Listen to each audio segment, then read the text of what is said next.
재판부가 결정을 뒤집었다고 말할 수 있겠습니다.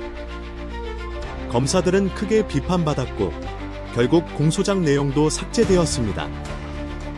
이 내용은 이재명 대표와 관련된 것이었습니다. 웃긴 점은 그 이후로 이상한 소식이 보도되었다는 것입니다. 전직 기자가 전하는 세상에 대한 질문입니다. 괜찮으시면 구독과 좋아요로 힘을 실어주시길 바랍니다. 뉴스타파의 윤석열 명예훼손 사건에서 검찰이 재판부가 지적했던 이재명 공산당 프레임 내용을 공소장에서 빼기로 한 것이 확인되었습니다. 검찰은 기존 70여 쪽에 달하던 공소장을 50여 쪽으로 축소 신청했습니다. 이 사건은 뉴스타파가 2022년 3월에 보도한 김만배 신앙님 녹취 보도가 이재명 후보의 당선을 위한 허위 인터뷰였으며 인터뷰 대가로 1억 6,500만 원을 건넸다는 주장과 관련이 있습니다. 피고인들은 검찰 측 주장을 모두 부인하고 있습니다. 이 사건은 당시 윤석열 대선 후보가 2011년 부산저축은행 사건을 수사할 때 불법 대출 브로커에 대한 수사를 무마했다는 의혹을 다루고 있습니다. 2일 열린 공판 준비기일에서 검찰은 공산당 프레임이 범행 동기와 관련이 있다며 필요성을 주장했지만 판사는 정보통신망법 명예훼손 사건의 필수적인지에 대한 의문을 제기했습니다. 검찰은 이후 증거 조사를 통해 비방의 목적 등을 입증할 예정이라고 밝혔습니다. 개인적으로 이 사건을 통해 드러난 정치적 논란과 법적 공방은 한국 사회의 정치적 복잡성을 잘 보여주고 있다고 생각합니다. 공판 과정에서의 변동사항들은 앞으로의 결과에 큰 영향을 미칠 것으로 보입니다. 내용은 여러 언론 매체를 통해 널리 퍼졌습니다. 검찰은 초기 공소장에서 김만배가 개발 비리를 은폐하기 위해 이재명 관련 공산당 프레임을 만들었다고 주장했습니다.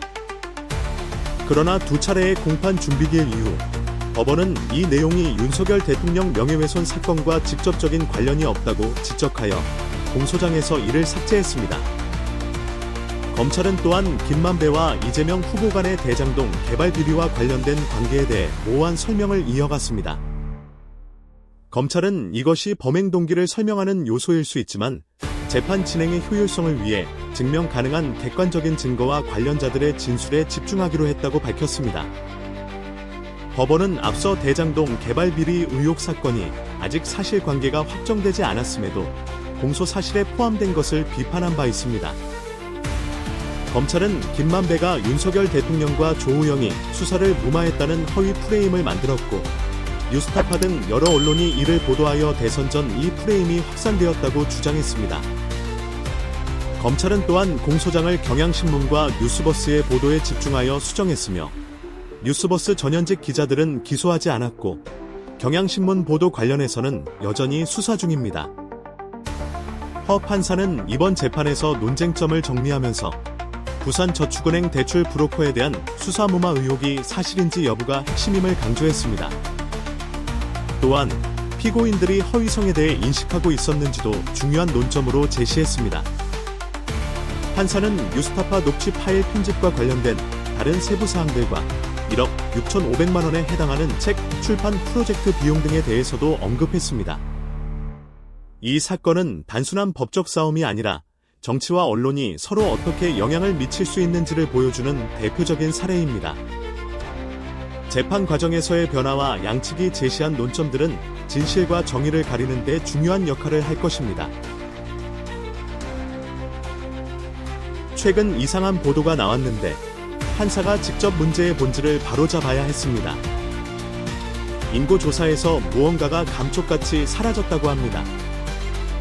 옛날 사람들은 왕을 아득한 별처럼 생각하며 살았고 왕이 어떻게 생겼는지 이름이 무엇인지 전혀 모르고 살았습니다.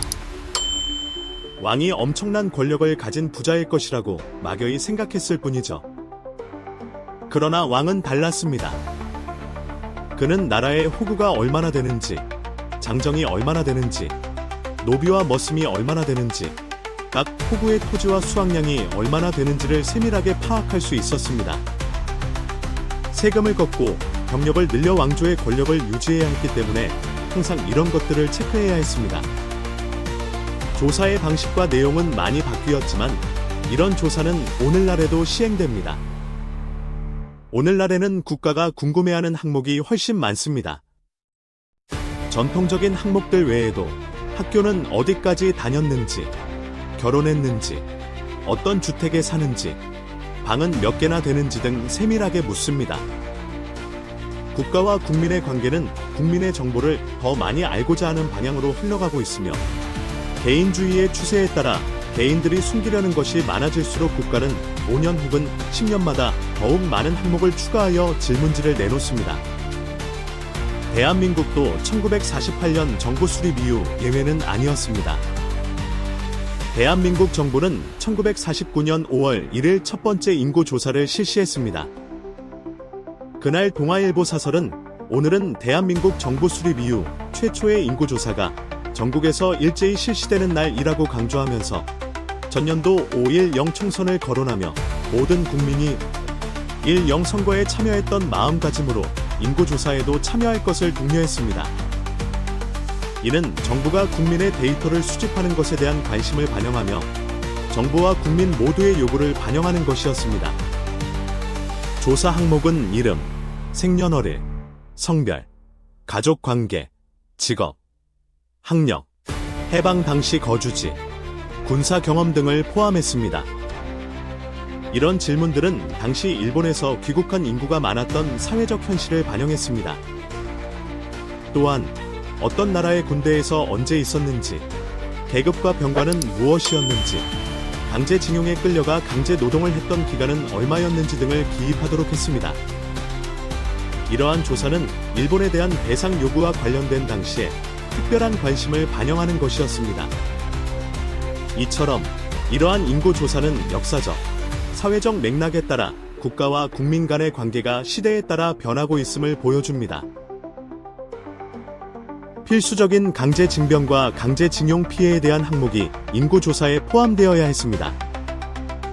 친일 세력이 정보를 장악한 상황에서도 대일 배상 요구 항목이 조사에 포함된 것은 당시의 정치적 정세와 국민 정서가 큰 역할을 했다고 할 수 있습니다.